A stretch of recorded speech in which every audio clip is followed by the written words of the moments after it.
Ay maşallah. Ay maşallah. Bu bal satışa getməyəcək. Yəqin ki bu kötüyü birçoxunuz görmüsünüz. Bu kötüyün balın 1 kilogramını 100 manata satış etmişdim. 2 ədəd video çəkmişdim bu kötüklə. Hər bir video 1 milyon izlənilmişdi. Deməli bu kötüyün içərisində olan bal, yenə deyirəm, 1 kilogramı 100 manata satış olunan baldır. Bu bal mən hardasa 4-5 kilogramı arı üçün saxlamışdım. Yəni arı qışa getmişdi. Bunun içərisində arı vardı. Bax, giriş hissəsi də bu idi. Təəssüf ki bu arı qışdan çıxa bilmədi. Bu arıya bu 400-500 manatlıq balı saxlamağımın məqsədi sadəcə bir maraq idi. Yaza necə çıxacaq, nə gücdə çıxacaq və öz nəslini bu kötüyün içərisində davam edə biləcəkmi? Digər yeşikdə olan arılarımızdan fərqli olan odur ki, biz bunun şanını çıxardıb baxa bilmirdik. Ana arının olub olmadığına baxa bilmirdik. Hansı bir xəstəliklərə yoluxduğunu biz baxa bilmirdik. Ona görə də böyük ehtimal ki bu arı ölüb. İndi biz bir yerdə arı ölübdür. Ona görə məcbur bu şanları da, bal da buradan çıxardacaq və biz bunun nədən öldüyünü bir yerdə araşdırmağa çalışacağıq. Biz bunun satışını etməyəcək, çünki biz bəziləri kimi ölü arıların balını satmırıq. Bunun da bir səbəbi var. Ölən arının balı satılmaz. Nəyə görə? Yəni düşər, düşməzdə nə görə yox. Yəni belə şeylərə görə mən inanmıram.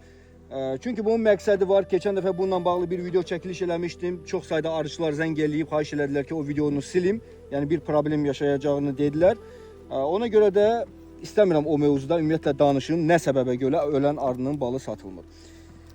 Yəni kiməsə maraqlı olsa şəxsi yazar, cavablandıra bilərəm. Deməli, baxın, belə gördüyümüz budur. Bu hissəni arılar, burada pətəkdə olan arılar yeməyib, digər çöldən gələn belə uçuş edən arılar, oğurluq edən arılar götürüb daşıyıblar buradan. Aşağını görürəm ki, arılar salxımın içərisində ölüb qalıblar. Bunu da belə buradan çıxardım. Baxın, bu cür gözəl baldır. Belə görünüşü var, amma yeməsi məsləhət deyil, təəssüf ki. Bunun içərisinə biz bu cür çubuqlar yerləşdirmişdik ki, bu da kebab çubuqlarıdır. Propolislə elə bərk edib ki, arılar çıxartmaq da olmur. Bunu bərk etmişdik biz, karkas əvəzi idi. Yəni biz bunu bura bərk etməsək, şanlar dağıla bilir, qırıla bilir. Bu bala görə heç kim yazmasın. Ya özüm yeməyəcəm, sizin gözünüzün qabağında mən bu balı arıya verəcəm. Bu bal satışa getməyəcək. Mənə maraqlı olan bu dəqiqə nədir? Bu arılar nədən ölüb? Bu şanı ona görə dağıdıram ki, bu nə üçün bu arılar ölüb?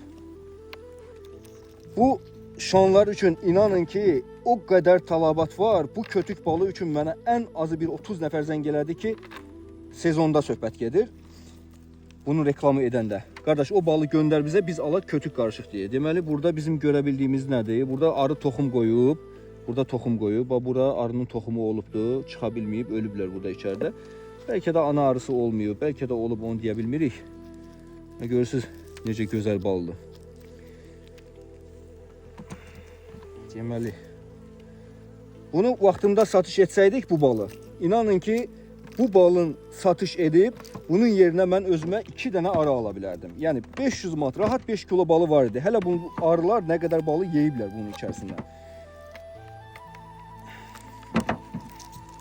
Bunu belə dağınıq formada çıxartmağın səbəbi odur ki, həm çıxara bilmirəm, həm də ki siz də görə biləsiniz ki, mən bunu satmayacağım da. Yəni satış edəcəyim bir şeyi bu cürə vəziyyətə salmaram. Burada güləm var. Bilmirəm, görə bilirsiniz, bilmirsiniz. Güləm də turşuyub. Güləm nəm çəkib. Ay maşallah. Həqiqətən burada bəlkə də 7 kilo bal olub. 700 manatlıq bəlkə də bal olub burada. Baxın, burada ay maşallah. Ay maşallah. Baxın, baxın, baxın. Bilmirəm, buradan hiç telefonu qoymuşam. Bilmirəm, bunu görə bilirsiniz, görə bilmirsiniz. Baxın. Bu bal satışa getməyəcək. Yenə deyirəm, mən bəziləri kimi ölən arının balı satmıram. Biz tam keyfiyyətli bir bal satışı edirik. Baxın, görürsünüz nə qədər bal getdi boşuna. Bunu vaxtında istəyən müştəriyə mən satış etsəydim, bugünkü günü arılarım da olacaqdı. Yəni ki, həmin pula arı da ala biləcəkdim. Cibimdə pul da qalacaqdı. Baxın. Arılar belə şan toxuyub, aşağı hissədə də bal olub burada. Bunu qışda yeyiblər belə. Aşağı hissədə də bal olub. Bunu yeyiblər. Ölən arılar burada bir neçədən görünür. Bu da buradan Belə görürsünüz ki, bu güləmdir, arı çörəyidir. Bunun kiloqramı 200 manata olan məhsuldur. Bunu yığırıq belə. Bu cür gördünüz ki, kötüğün içerisini boşalttım. Kötüğün özündən istifadə edəcəm. Yazda yenidən arılar yerləşdirəcəm bura. Bax, belə deyim sizə. O deyirdiniz yazda ki, mən bunun kiloqramı 100 manata satanda nə insafsız qiymətə bal satırsan, 100 manata bal mı olar? Sözsüz ki, bu kötüğün balıydı o 100 manata olan. Diğer ballarımız o qiymətə deyil. Bizim balların qiyməti 35 manatdan başlayır.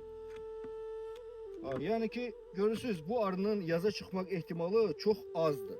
Çox az. Ona görə biz mecbur şekilde bu qiymətə bunun satışını edirdik. Bəziləri fikirləşə bilər bunu kiməsə satacağım. Xeyr, əgər satış edəsi olsaydım, mən bunu heç çəkib göstərməzdim. Çünki baxan müştəri deməzmi ki, bas mənə verdiyin nə idi sənin? Ya adama sual verərlər də, ben mənə verdiyin nə idi? Deyirsən ki, mən bunu satmayacağım. Heç nə, qalanın da içini tamamilə təmizləyəcəm. Bunun içərisində yazda yenidən arı yerləşdirəcəm və yenidən balın kiloqramını 100 manata satış edəcək bu kötüğün içərisində olan balın. Kötükten çıkarttığımız bu balı da bak bu arıları verecek. Bu artık çerçeveleri buradan götürürük. Buraya yerleştirecek böyle. Nuşucanlar inşallah ki yeyerler.